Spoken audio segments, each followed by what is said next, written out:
If you have a chronic illness and an infection, you might not need to be in a hospital to receive treatment.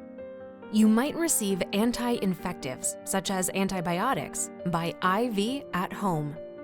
These are called home infusions. At-home IV treatments allow you to remain in a comfortable and familiar place. However, there is a risk you could get a new infection during your treatment. This video is designed to help you learn about reducing infection risk and therefore the risk of sepsis, which is your body's overwhelming response to an infection. Sepsis affects 1.7 million people and takes 350,000 adult lives every year in the US. People who get regular IV medications at home need a temporary IV line, a PICC line, or a central line. These unnatural openings in your skin can become infected. This is why you must be very careful and take steps to reduce the risk of infection. Ask your home infusion nurse if there are any activities you should avoid doing to keep the infusion line from moving or coming out. Avoid touching the site as much as you can.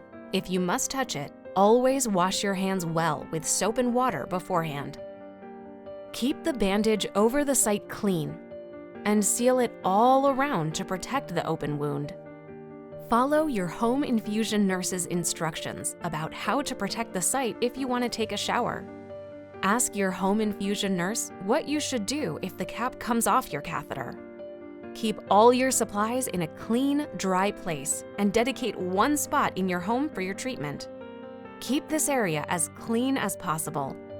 Ask your home infusion nurse what you should do if your IV line comes out accidentally.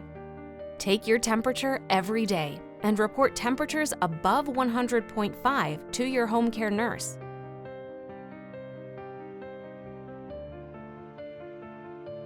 Most infections can be treated when caught early. Make sure you know the signs and symptoms of infection and act fast if you suspect an infection. Knowing your zone could save your life. Let's go through them all. First up is the green zone, which means you have no obvious signs of infection.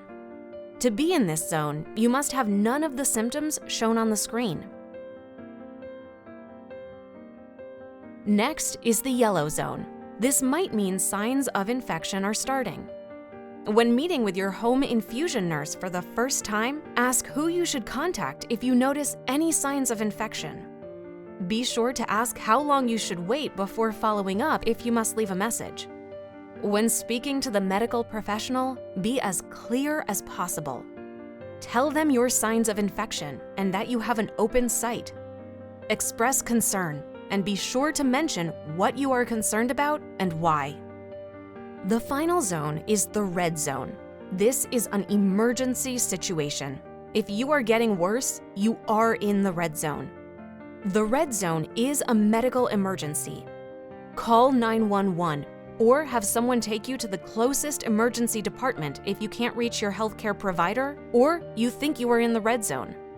Any infection can lead to sepsis, but by knowing what to look out for, you can reduce your risk.